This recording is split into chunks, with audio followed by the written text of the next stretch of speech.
ಬೆಂಗಳೂರಿನಲ್ಲಿ 50 ಲಕ್ಷ ಮೌಲ್ಯದ ನಕಲಿ ಬ್ರಾಂಡೆಡ್ ಬಟ್ಟೆಗಳನ್ನು ಸೀಸ್ ಮಾಡಲಾಗಿದೆ. ನಕಲಿ ಬ್ರಾಂಡೆಡ್ ಶರ್ಟ್ಸ್ ತಯಾರಿಕಾ ಅಡ್ಡೆ ಮೇಲೆ ದಾಳಿಯಾಗಿತ್ತು. ಮಾದನಾಯಕನಹಳ್ಳಿ ಪೊಲೀಸರು ಮೂವರನ್ನು ಬಂಧಿಸಿದ್ದಾರೆ.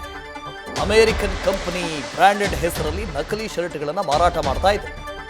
ಬೆಂಗಳೂರಿನಲ್ಲಿ ತಯಾರಿಸಿ ಹೊರ ರಾಜ್ಯಗಳಲ್ಲಿ ಮಾರಾಟ ಮಾಡ್ತಾ ಇದೆ.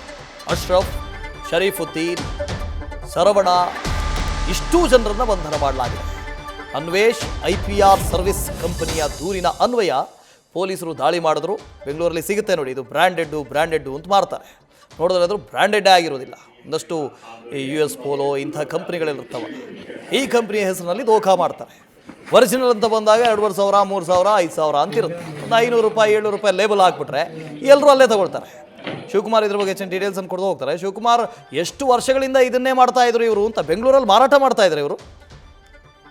ವಾಸುದೇವ್, ಸದ್ಯ ನಕಲಿ ಬ್ರಾಂಡೆಡ್ ಬಟ್ಟೆ ತಯಾರಿಕಾ ಅಡ್ಡೆ ಮೇಲೆ ಮಾದನಾಯಕನಹಳ್ಳಿ ಪೊಲೀಸರು ದಾಳಿಯನ್ನ ಮಾಡಿ 3 ಜನ ಆರೋಪಿಗಳನ್ನ ಅರೆಸ್ಟ್ ಅನ್ನ ಮಾಡಿದ್ದಾರೆ. ಅಮೆರಿಕನ್ ಬ್ರಾಂಡೆಡ್ ನ ಶರ್ಟ್ ಗಳನ್ನ ಆರೋಪಿಗಳು ನಕಲನ್ನ ಮಾಡಿ ಮಾರಾಟವನ್ನ ಮಾಡುವಂತ ಕೆಲಸವನ್ನ ಮಾಡ್ತಿರ್ತಾರೆ. ಅಂದ್ರೆ 5,000ದಿಂದ 7,000 ಬೆಲೆ ಬಾಳುವಂತ ಶರ್ಟ್ ಗಳನ್ನ 500ರಿಂದ 700 ರೂಪಾಯಿಗೆ ಆರೋಪಿಗಳು ಮಾರಾಟವನ್ನ ಮಾಡ್ತಿರ್ತಾರೆ. ಇದರ ಖಚಿತ ಮಾಹಿತಿಯನ್ನ ಪಡ್ಕೊಂಡಂತ ಅನ್ವೇಷ್ IPR ಸರ್ವಿಸ್ ಕಂಪನಿ ಏನಿರ್ತಾರೆ, ಇವರು ಮಾದನಾಯಕನಹಳ್ಳಿ ಪೊಲೀಸರಿಗೆ ಮಾಹಿತಿಯನ್ನ ಕೊಡುವಂತ ಕೆಲಸವನ್ನ ಮಾಡ್ತಾರೆ. ಆರೋಪಿಗಳು ಮಾದನಾಯಕನಹಳ್ಳಿ ಪೊಲೀಸ್ ಠಾಣಾ ವ್ಯಾಪ್ತಿಯ ತೋಟದ ಗುಡದಳ್ಳಿಯಲ್ಲಿ ಲೈಸೆನ್ಸ್ ಅನ್ನ ಇಲ್ದನೆ ಸಂಗಮ್ ಅಪೆರಲ್ಸ್ ಅನ್ನೋ ಒಂದು ಕಂಪನಿ ಹೆಸರಲ್ಲಿ ನಕಲಿ ಬ್ರಾಂಡೆಡ್ ಬಟ್ಟೆಯನ್ನ ತಯಾರಿಕಾ ಅಡ್ಡೆಯನ್ನ ಮಾಡ್ಕೊಂಡಿರ್ತಾರೆ. ಪ್ರಮುಖವಾಗಿ ಬೆಂಗಳೂರಿನಲ್ಲಿ ಬಟ್ಟೆಗಳನ್ನ ತಯಾರಿಸಿ ಹೈದರಾಬಾದ್, ಚೆನ್ನೈ, ಲೂಧಿಯಾನ ಸೇರಿ ಹಲವು ಕಡೆಗಳಲ್ಲಿ ಆರೋಪಿಗಳು ರಫ್ತನ್ನ ಮಾಡ್ತಿರ್ತಾರೆ. ಸುಮಾರು 30ರಿಂದ 40 ಜನ ಕೆಲಸಗಾರರನ್ನ ಇಟ್ಕೊಂಡು ಈ ರೀತಿಯಾಗಿ ಅಕ್ರಮವಾಗಿ ಬ್ರಾಂಡೆಡ್ ಬಟ್ಟೆಯನ್ನ ತಯಾರಿಕೆ ಮಾಡುವಂತ ಕೆಲಸದಲ್ಲಿ ಆರೋಪಿಗಳು ತೊಡಗಿರ್ತಾರೆ. ಸದ್ಯ ಮಾದನಾಯಕನಹಳ್ಳಿ ಪೊಲೀಸರು ಸುಮಾರು 45ರಿಂದ 50 ಲಕ್ಷ ಮೌಲ್ಯದ ನಕಲಿ ಬ್ರಾಂಡೆಡ್ ಬಟ್ಟೆಗಳನ್ನ ಸೀಸ್ ಮಾಡಿ ಆ ಬ್ರಾಂಡೆಡ್ ಬಟ್ಟೆಯನ್ನ ತಯಾರಿಕೆಯನ್ನ ಮಾಡ್ತಿದ್ದಂತ 3 ಆರೋಪಿಗಳನ್ನ ಅರೆಸ್ಟ್ ಮಾಡಿದ್ದಾರೆ. ಅದರಲ್ಲಿ